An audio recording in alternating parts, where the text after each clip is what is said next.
Welcome to the Dr. Hockey Podcast. I'm Dr. Jay Calvert today, on with Jason Berkley, just streaming fast and furious down the 10 freeway on his way home from a long day at work at Cedars-Sinai. Jason, how's the movement there?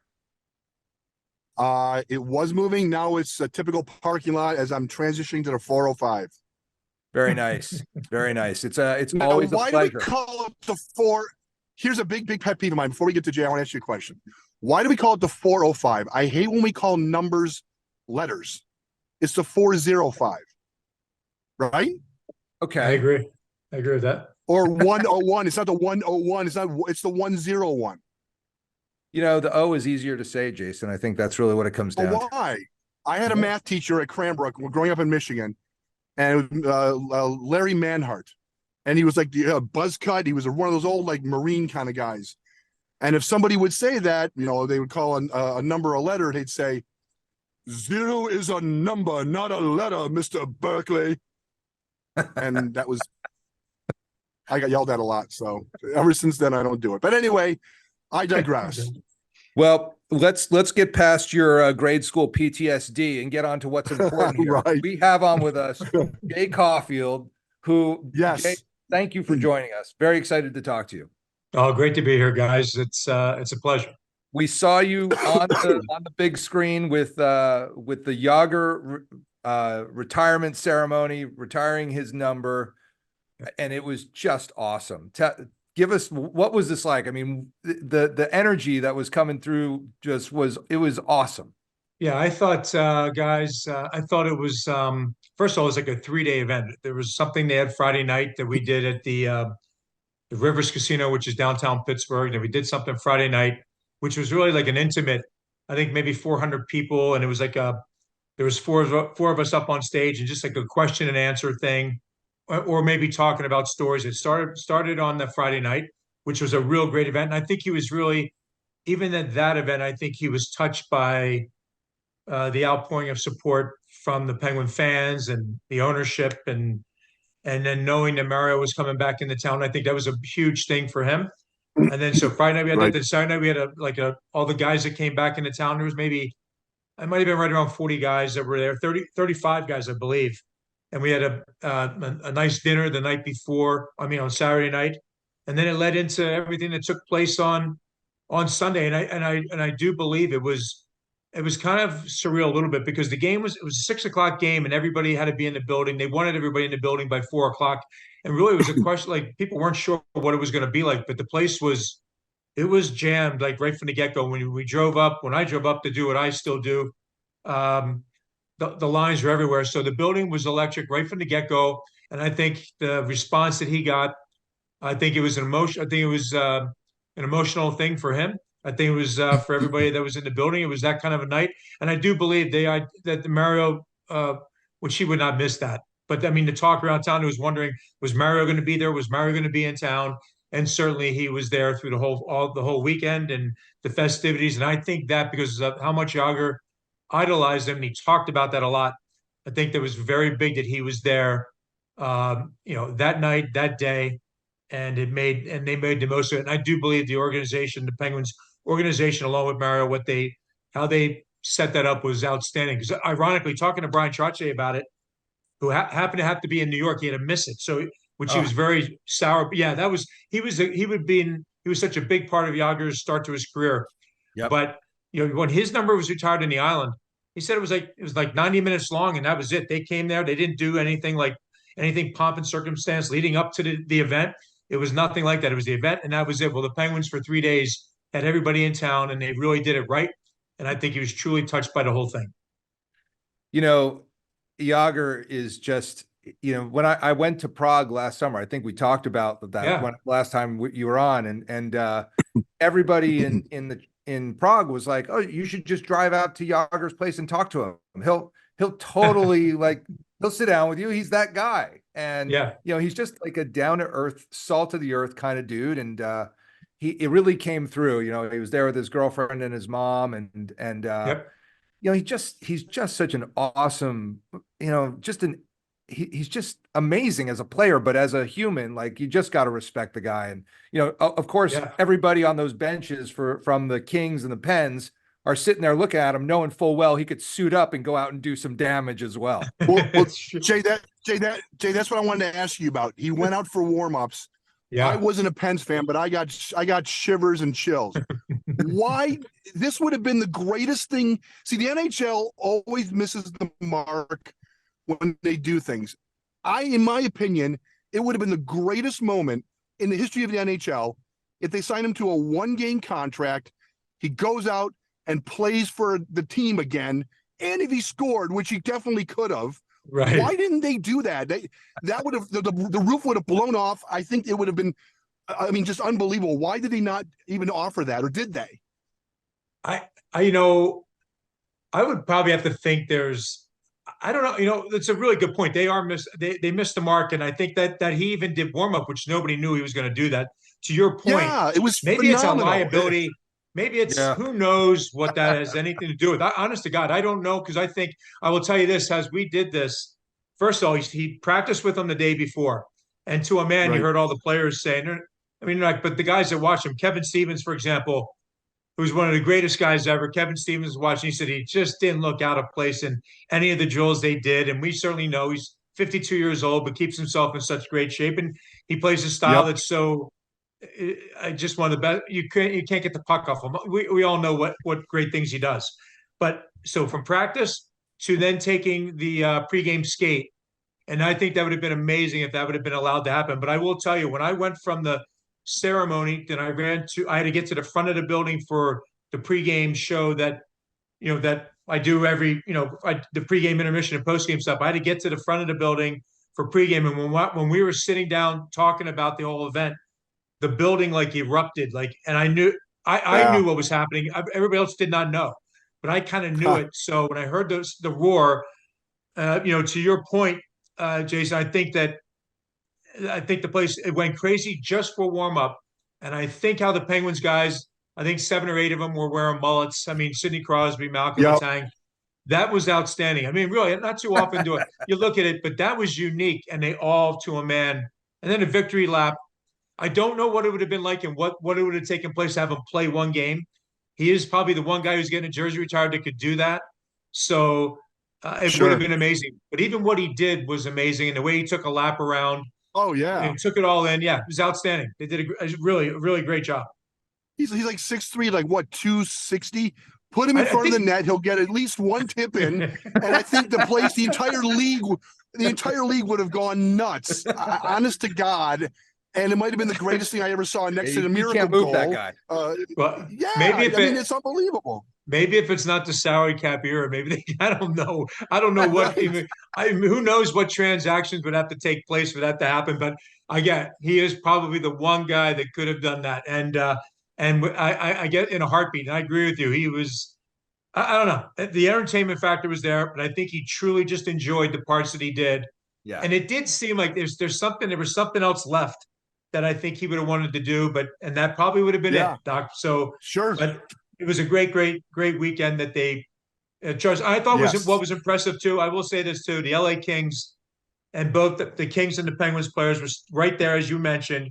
We're sitting in those seats how they had it, but the guys on the bench, they were, they stood as much as we were standing there. I think it's impressive how both teams and the respect that came from the LA side, and then obviously the Penguins players, and looking at them and realizing what they're looking at. One of the greatest players to ever play the game, and it seemed like they all understood it and appreciated it. And it was a very special moment for him and his girlfriend, but his mother, who's we've known since they first came here. I was here when he first got here, so his first year here, we were here and we skated together. And there's all kinds of things with that, but little times like that, where it's at right now, what it's grown to be is amazing. Now, I could tell from his Instagram profile and everything else, he has what appears to be a phenomenal sense of humor. And I just had to ask you this question because you made a comment. I think it was one of the greatest comments you ever. Hockey players in general, they're very sullen. At least when they're playing, they don't really say much. It's not much personality. He made a comment like he's glad his girlfriend was there, but she was too young to watch him play. or something like that. I was like, That's what he said. cracking No, up. I'm like, no. That was that was pretty entertaining. The fact, truth be told, it yeah, was. I think that got one of the biggest roars of the night. yeah, Yeah, he has. Well, I will tell you that the opening night thing that we did on Friday, you really got to see that side of his personality, Doc. I mean, he was. If somebody gives him a rib here or there, or he gives it right back, and he gives it back where you almost have no defense. So I found it to be he was entertaining that way, but I do think that line right there was uh, perfect. It was really perfect yeah, for the whole thing and what he was all about, especially here in Pittsburgh. And you know, again, I think that Friday, if you have a chance to get that, and guys, you can pull it up because our Pittsburgh Sportsnet airs it. It was a 45-minute or an hour-long show on that Friday yep, night. And he's very good. And I think if you see him, you're also going to come away with somebody who's, came across very intelligent, came across deep, a deep thinker, with everything. And his whole world has been hockey, right? So he's lived his life to play the game of hockey. So I thought that showed a lot of him on that Friday night, but his sense of humor was always on display. And the one you pointed out, there was nothing better than that. huh, that's Yeah, great. Jay, it's the Penguins organization is just so it's just like I was sitting there watching the Kings and I was like, they're going to be fired up from watching this display of what that Yeah. organization is about. I mean, the Kings is a great organization. It's been around a long time. They've Yep. won some cups, but there's something about the Pittsburgh Penguins I mean, there's Mario, there's Ron Yeah. Francis, there's, Kevin Stevens, the Trottier. I mean, and Craig Patrick and Eddie Johnston. Yeah. It's like, it's so robust. And by the way, Vancouver Canucks, you're welcome, because guess who's running your team? That's right. That's Right? right. I mean, Yeah. what is the legacy of this organization since Mario Lemieux joins the Pittsburgh Penguins? It's Yeah. insane. It's The probably, level, it's deep. yeah, you're right. I think it is. It's success. And it's, hey, look, Pittsburgh has been blessed to have the talent that's come through here, just like in Detroit, just like in certain areas have had, some of the greatest talent to come through. Then you look at teams that can fall on Right. lean years. But the fact of the matter is you had Mario Lemieux and then you come in, then you have Jagr that comes in and then Ronnie Francis in a deal and Ulf Samuelsson, those kind of players all come to be a part of it. Kevin Stevens, Mark Recchi, Rick Tocchet, the list goes on and on and on. So, but then you come up with Malkin and Fleury, and then you get Sidney Crosby. Yep. The other side of the state can't stand Pittsburgh just because of all the things, all the blessings that have come to the Penguins organization. But I do believe it starts. I think I said this last time when we talked. Mario, as an owner, probably a very gracious, unassuming, but inside, all they won championships. They want to win. And when it's not going Right. that way, it's not accepted. They're not happy with it, but it's done in a way that's a little bit different. But the players that can roll out there and the ones you mentioned, it is amazing. And the Hall of Famers that I was lucky enough to play with and be around. And I believe also, by the way, Jagr learned from, I will go to that for 1 second. He had the ability to learn from some of the greatest players to ever play the game and found out how they did things professionally. I also think Bob Johnson, being his first coach in year one, when we went to training camp in Vail, Bob Johnson was warm. Like he had we know upbeat, and he had to be hard about certain things, but he could be warm and made you feel part of it, whatever your role was. I think that was very good to have him as the first year coach. And it's not Scotty Bowman is a different personality. We had Scotty the next year, obviously with the sad, with how Bob Johnson, how that all went down, and Scotty Bowman took over. That's a different cat. That's a different animal. And I think Jagr was blessed to have Bob Johnson be his first coach and then roll into what Scotty Bowman was about. And then Scotty handled him the same way. I mean, but it was great. But I think all those things came to play with him having a finalizing of his career and having his number up in the rafters here in Pittsburgh made it very special, and it was appropriate. Yeah, it was great. I kind of, I should have flown out for that. I was really upset that I didn't. I'm so attached to that time, that 7 years that I was in Pittsburgh, just you know, you can imagine I'd finish up work at, you know, the VA or at UPMC and then like book it through the hill. Like I would drive through the hill, you know, I for know 2 the reasons. job. Yeah. I was trying to move really fast to get to the game number one, and also so that I lived to the other side, and then you know, pull up to the stadium, scalp a ticket for $25 and go in. And I saw so many games that way. It was either that or I, you know, would, you know, put a gun to some drug rep's head and say, you need to get me some tickets. The Rangers are coming. I got to be there, or the Flyers. I get it. There's your passion right there. I agree. Yeah, and so like I just always felt really like attached to the team, and you know, it's going to be good. I'm actually coming out for a weekend, the 17th and 18th. I think there's a game Saturday and Sunday, so I'll be there. Awesome. Yeah. So well, we have to make sure then that we hook, like maybe communicate before, and I'll show you where we do our work in between periods, and maybe we'll have a chance to meet in person. That'd be great. That'd be great, Jay. I'd love it. Awesome. Jay, let me ask you a question. How many jerseys are actually retired there? I didn't see very many. I know obviously Lemieux, now Jagr, and I think it was what, Francis? No. There was a car accident. It was a Penguins pick in the 70s, and it was a car accident. There's the only jerseys that are. There was that one. There was Mario. Now Jagr's up there with them. So it's only 3. That's it. There's no other numbers retired.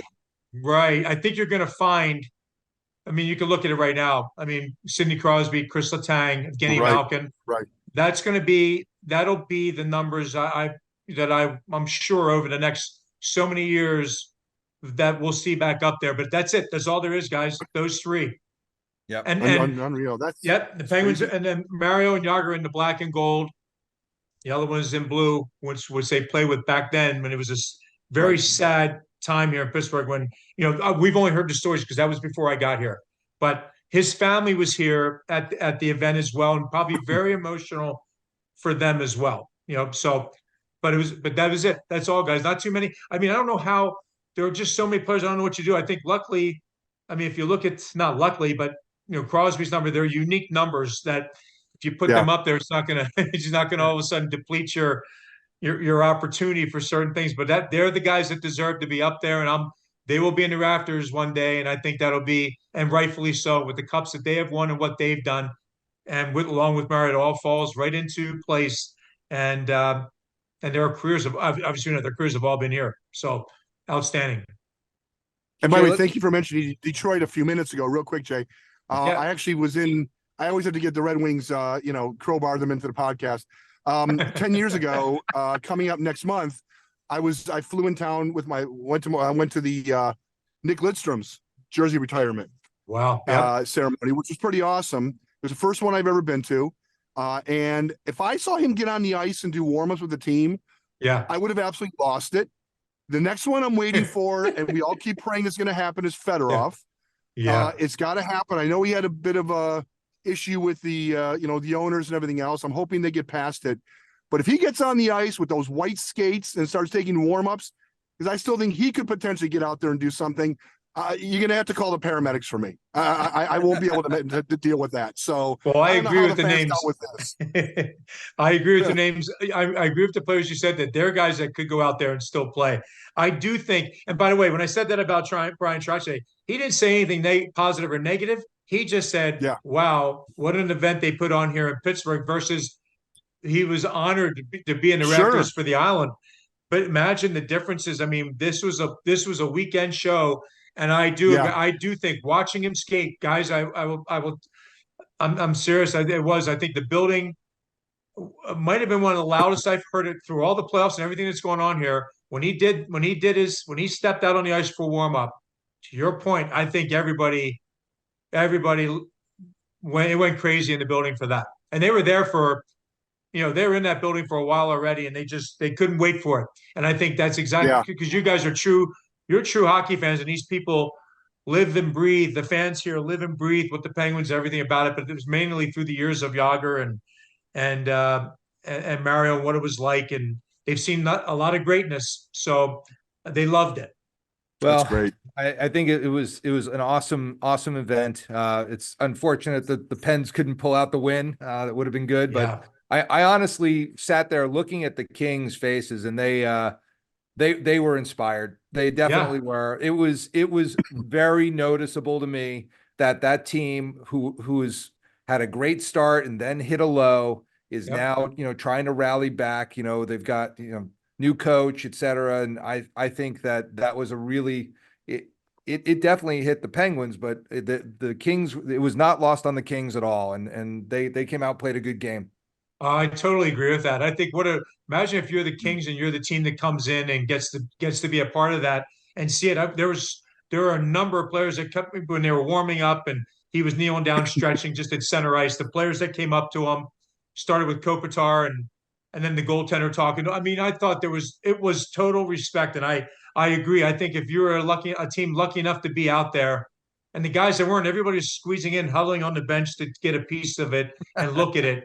I think it was a great thing for them to be part of. I totally agree, Doc. It was great to see, and I think any player that can get the admiration from the hockey world in general, and just have players come up to you. I mean, what he earned, he earned it, and I think every player, you play a sport, if you can get that admiration from your fellow, competitors, I'm not sure there's anything but much better than that.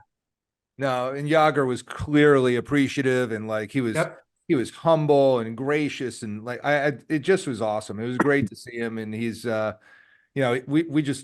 we just love watching him play. I mean, my whole like my resident cohort that was coming up through Pittsburgh at that time, we would talk about Jagr every day with like, did you see when he did this? Did you see him like score that goal off the skate of the keeper? Like he could do things that you just were like, only that guy can do that. Yeah. Yeah. No, it's really true. And I'll just tell you this quick if we have time. When he first came here, Craig Patrick, can't say enough about Craig, but Of Craig course. Patrick set it up. And when he got to town, we had the first place he went. I skated in the summertime. Guys went home and I kept skating, found a rink just north of, or rather east of Pittsburgh, place called Golden Miles. Just there was fog on the ice and sand base. There would be sand some places on the rink, but we skated.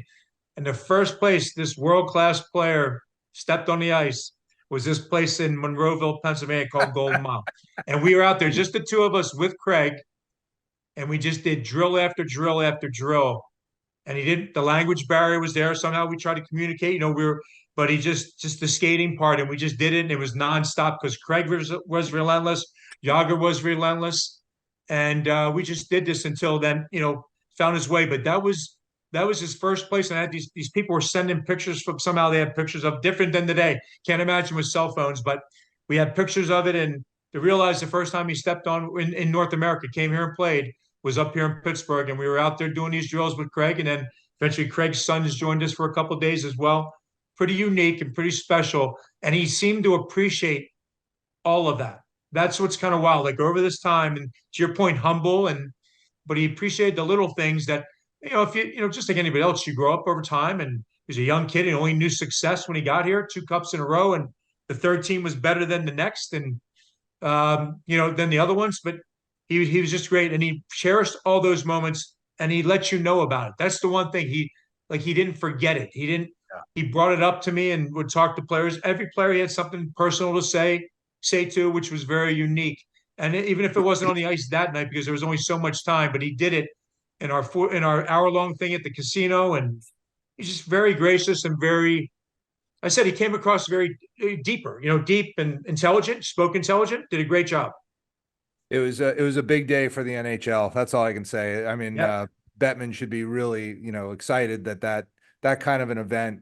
It just it was amazing. There was the NHL has done a lot of really good things, and I was at the first Vegas Golden Knights game where the shootings just happened in Las Vegas, and like I don't know who put that all together, but they just handled it right. Here they are kicking off the first home game of the Vegas Golden Knights, and there's this massive tragedy behind it. Right. And they did it all correctly. They got it right.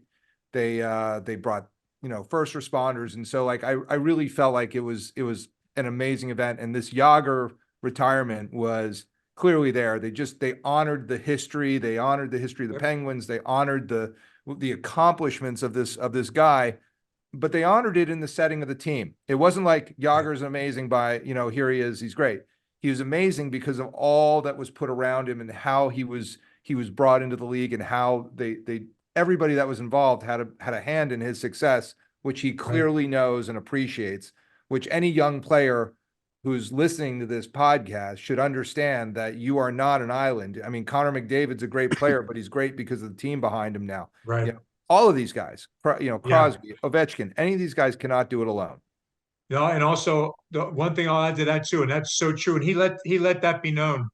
But I will tell you, for the young players that are listening to it as well, he was phenomenal from the get-go. Did anybody know he's going to grow into what it is? No, I don't think you can ever know that, but you knew he was special.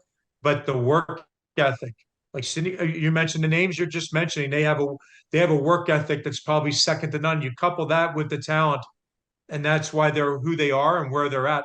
But Jagr was relentless on that, and he never stopped. Probably still not. Probably when he goes home and gets, he does so much of the same work. But he is there and has longevity in his career. Luck with him that, because so many great players, there's injuries can derail somebody. He's been able to overcome that, but his work ethic and the drive and everything he put into the game is what got him there. There's no easy way to get it to be the best. And those guys that are the best guys, and Doc, they have to come up big in big time moments, and they all have done it. All the names you're mentioning, they all do it when their team needs it. These guys come to play and they make a difference, and that's why, again, that's why who they are. That's why their numbers are going to be in the rafters of some building. That's why they're Hall of Fame. They separate themselves because they had that gift, along with hard work and drive and determination to be the best, and that's why. And we've been surrounded by it. You watch Mario, and there was always a talk about it, but he knew what he had to do, and he knew what he could do. And watch him take over games when our team needed it. The years I played with him, it's quite amazing, though. But that's why those great players, just like Patrick Mahomes in the NFL, he needed something to get done. He got it done. The great players make something happen. Right. You want to get your name on that Stanley Cup, that's what it's going to take, and I think right now, you're looking at like the Austin Matthews and the Connor McDavids and the Nathan McKinnons. Nathan's gotten his name on the cup, but these guys, they want their name on that cup, and the ones that want to get there, they're going to come up big at the big moments. That's how it happens. Yep, it really does. And you're right. Those guys are graded on that, right? They're going to be, Dan Marino, one of the greatest quarterbacks ever, and because he doesn't have a Super Bowl, there's always that part, right? So, but it shouldn't. Right. But he's one of the greatest ever. But in the NHL world, about the time frame that those guys, the superstars, the generational talents, end up winning a Stanley Cup, and the pressure's on them to do it.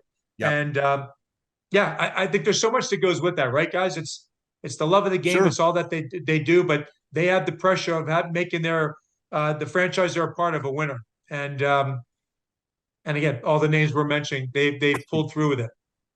And it's not easy. There can be plenty of players that we can go through, the Jaromir Jagrs of the world where they didn't get a Stanley Cup, but man, were they influential players, because for whatever reason, those stars didn't align for them to have that happen. And, you could see that happening in a lot of cases, but in the case of greatness, in the case of the longevity and being known, you're going to make it happen. You'll do the things that you need to do, whether it's banging on the GM's door and saying, you got to trade this guy or get this guy or do this or do that.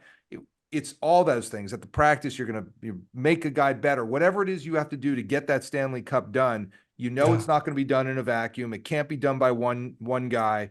And it is about the dedication and love of the game.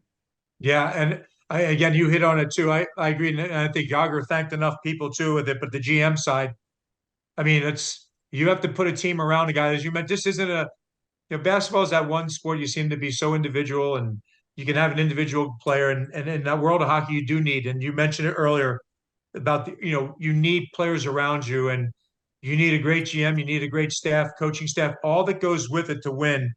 Because, like you said, if you don't put the right pieces together for a superstar, it's not going to happen for you, right? So I think Right. you hit it right on the head. That's exactly right. That's how it seemed to play out here. And it's interesting to me as a physician, some of these teams that do wind up in the playoffs all the time and wind up with a lot of cups and a lot of conference finals. There's a health management aspect to it that some teams are really good at and some are not. Right. And injuries plague certain teams, and you see it over and over again. And I know that people think, well, we have doctors. I think if there was anything that I would add my little 2 cent piece to the whole NHL is I would really check out who your doctors are and what their attitude is towards injury and playing time, because some teams are forever crippled by injuries at crucial times. And you know as well as anybody who watches hockey or is playing hockey that from March 1st to the end of the season is when the disasters happen, because you're worn out. Everything's you've already done so much. The wear and tear on the bodies are getting there. The joints are getting beaten up. And how you manage things from that day, from March 1st to the end of the season, is going to make a difference to your cup success and your playoff success. And I don't know that it's actually looked at as closely as it could be. Maybe it is. I'm not that tight on the inside. But I know the Kings guys really well, and I know the Pitt guys really well, and I know some of the Ducks guys really well. And there's a lot of stuff that like sort of seems to just be, kind of medicine as usual. I don't think it should be that way. No, I don't either. And I think part of it though, Doc, I think part of it is that's why you have to make sure you're like, that's why I use Craig Patrick, because he started to build other pieces. And our team was lucky enough that when Mario went down, Ronnie Francis was able to slide up, right? Or, Ronnie Francis, one of the greatest of all time. So, but you're built a certain way. Our Penguin teams were lucky enough to have that supporting cast of guys that could help and take over and be leadership till Mario got himself back. I think you're absolutely right, though. I do think that, and listen, there's nothing worse if something happens to your team injury wise and you're past the trade deadline and you're looking at your lineup and you're not built, deep enough to recover from an injury on a star player or whoever it might be who's a major impact to your team. So I do agree with that. I think it is maybe a little casual about it all and just try and take care of the situation. But I think management of it all, I think more now than ever, though, I do think they try and have, they give guys more, there's more breaks, there's more days off, there's more optional skates. I think that's part of what they're trying to do to go with what you're saying. But that's that's Mike Sullivan's decision here in Pittsburgh and the coaching staff. And I believe they do talk to their whole staff and say, hey, is this a good time for a break here? I think that's how they look at it. So that's going to what you're saying. I still think it probably could be, especially the field that the two of you are in, you have you have your finger on it, like what that should be. So probably, as always, more could be done that way. And you can watch it. But I think rest is certainly, you have to grind to get into playoffs, and it takes a toll on you. Rest is very important as you move forward. And I think they have to watch it more than ever. And I do think our team that had the 92-93 Penguin team had that run of, had the record for 17 straight games. But I don't think anybody would not want to go. You don't want to not go for a record that's still standing today. That's not my point. My point, though, is you took a lot out of the guys to get to there. And then you get into the playoffs and you get through the first round, but then you get caught. It only takes maybe a little bit of fatigue mentally. Maybe you don't even feel it. You don't know it, but something's not the same. So I think, to your point, I think that had an impact on what happened in that 92-93 season. Because if you ask them, each guy would say that's probably the best of the three teams. If you take the 90-91 team, the 92 team, the 93 team would have been the one that was the best of all of them, and you got caught. Yeah. Interesting. Yeah, I think the Penguins travel with their own doctor too. I think they Dr. Vias. No, they have great. Then Dr. Chip Burke was our doctor over all the years since I got here. He was the team doctor. Now they take it over. They feel very comfortable with their staff, and I do believe they try and stay and talk. I think as a team they try and work that way. So they're comfortable with what they have and very happy with what they have. Yep. Yeah, but you also see some of these teams that go deep into the playoffs or make a cup run. Tampa is a perfect example of more of a recent team, because I want to kind of stick with more like the cap era rather than beforehand. But in the cap era, it's rare that you see that. But that Tampa team, you could tell after they had their cup runs, whatever else, they started fading. They aren't the same team they were a couple years ago. And granted, there's been a few players that have been moved on, but it's still one of those things. Vasilevsky had back surgery. These things take a toll on. And frankly, as a spine specialist, I don't know how a goalie's ever the same again after having back surgery. Any player. I mean, Zetterberg had to retire. Danny DeKaiser had to retire. I don't know how Vasilevsky's still playing in that regard, but it's just they're not the same team. And then they just lost big defenseman, Sergachev, right? So the guys are going down, but I agree with you. First of all, I'd like to say you're very calm for being on the 405 right now, but should we say 405? You're very calm. There's been no outbursts, so very impressive. You know how those announcers, Bob Uecker used to say that they have a cough button? Yeah. I'm hitting the button as I'm swearing at everybody going 2 miles an hour here and staring at an accident. So there's a lot going on behind the scenes. Okay. So to answer your question, I do agree with that too. That takes a toll. I think to be a repeat champion in this game today, anytime, it's difficult. It's difficult. It takes a toll, and there's, they'll say hangover, but it's more, it's not like hangover that you enjoyed it and some guys don't care anymore. There's not much. I didn't find any guys that we were around that had none of them were, everybody wanted to keep going on and try and win another cup. But it was the fatigue. I get the body fatigue, what it takes out of you. And you mentioned guys going with surgery. Yeah, that's difficult to come back from and be the level that you were. And they're feeling it right now. So I totally agree with that. And I said, that's where management of time and how you take care of yourself is so important in the game today. And it always was, but even more now. Yeah. Well, also makes that Islanders run of 4 cups even that much more impressive. Oh, incredible. I mean, just from a physical standpoint, Yeah, I think the only saving grace for them was that they were done so early. They were finishing in May, right? And then they had time. Right. But still. Plus the physical toll. I mean, the games in general, the nastiness of the game back then and what took place. But yeah, I think the season goes so long right now. TV schedules dictated. Now they're in the middle of April before they or third week of April before they start the playoffs. It's really long. I mean, it's tough on the player, and I think that is a toll, but still nothing short of amazing. I talked to Brian Trottier about that quite a bit, and he's so calm about it all. But he was lucky they had a team that was dedicated to what was going on, and they just kept going after it, and it's outstanding. And to accomplish it is amazing. But again, think about it. If you win the cup today, you're late in the June, and you're in the June, and next they're going back to camp. Guys have to be back, in August. I mean, it's so long. It's too. I think if everybody, money goes with it though. So you make the money because you play that many games, but and I don't see. And by the way, it's not like I watch a game and everything's dropping off that they're not playing. They go out and play the game hard each and every night.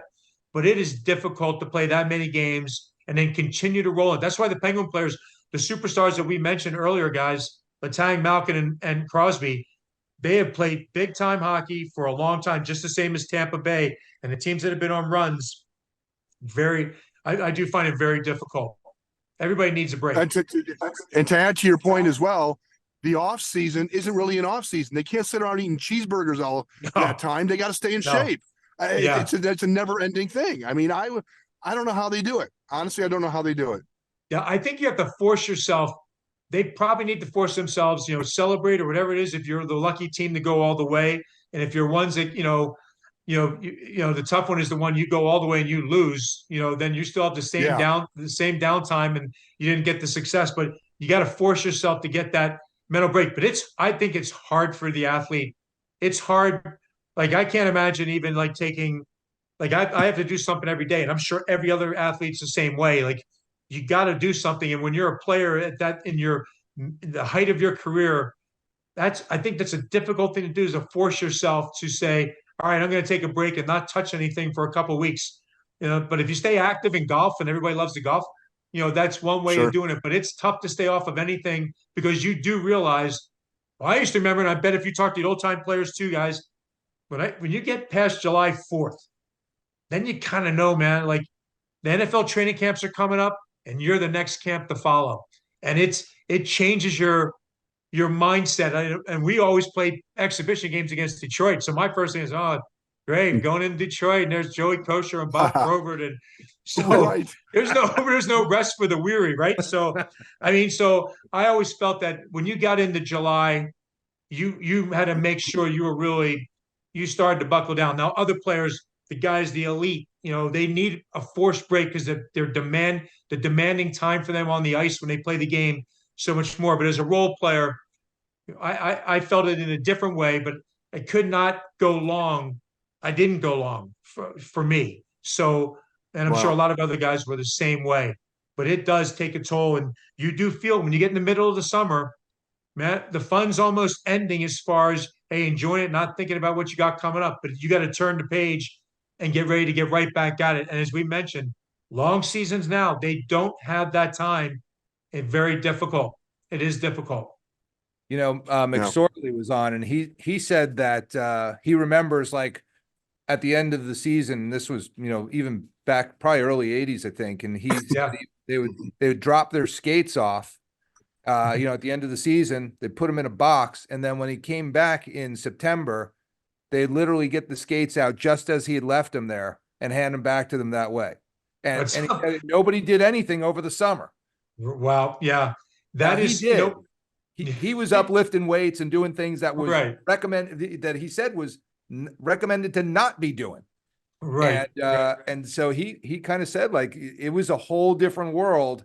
And that has radically changed, because we asked him, what do you think of the game today? He goes, I want to tell you that this isn't the same game. This is not the same training, not the same food. It's not the same anything. No. It's so radically altered that it's just, you can't compare the apples and oranges. No, you can't, because back, and probably what Marty's saying too is, if you went to training camp to get in shape, right? They had 2 days you skated. Now, if you're not in shape when you come to camp, then you're going to be like, if you're not an elite player, you're gone, right? Because you have like a 3-day camp and you're playing your first exhibition game. That's right. I remember my first training camps that I went to from football, whatever, my world, going to training camp, there was 100+ guys there. I mean, it was 100 guys, and you had, you skated morning, skated the afternoon, then there'd be games, and then you had the competition inside your own camp, and then you had exhibition games, and it was a long process. I mean, now literally they pretty much know who's 50 some guys come to camp. They pretty much know what the roster is going to be, and you better be ready to go. And it is completely different, as Marty was saying, and right, the food, how the guys eat, what they eat. Hey, our training table, guys love when your pregame meals. I don't think there's a player I know that doesn't miss. One of the things they miss the most is your pregame meal, right? So you get back to the hotel after a morning skate, and you have your pasta, and you have probably chicken or filet, that kind of thing. Except when we went to Vancouver, we'd have salmon. So that was our different look. But the fact of the matter is, they get away from the pasta, the carbs. It is so different. But they have chefs at their practice rink. I mean, Penguins are treated so well, and I think the rest of the league is keeping up with that. Because if you don't, it's hard to bring in free agents, by the way. Penguins have a great staff. Guys, you don't even have to have food in your house. You can come there and eat something in the morning, have lunch, take food home for the evening, and they make sure it's all taken care of. It's cooked fresh. Pretty amazing what the world that they're in now. So, I bet. Yeah. Well, listen, Jay, I don't want to keep you any longer. You've been very gracious with your time. We appreciate it. Obviously, this was a massive event. We wanted to talk about it with you, and we so it was cool to see you there with the whole crew. And obviously, the Pittsburgh Penguins, are just one of my favorite teams, obviously, to watch. But I'm going to be out there. I will definitely let you know when I'm coming. Hopefully, maybe if there's an injury or something, maybe you need some Dr. Hockey commentary. I'll be happy to provide it. Absolutely. I hope to get to see you out here too. Both of you. It's a pleasure to talk to you. I really enjoy it. And thanks for having me on. That's awesome. Really appreciate it. We'll let you know when this goes up. And again, This is the Dr. Hockey Podcast, signing off with your prescription for the NHL.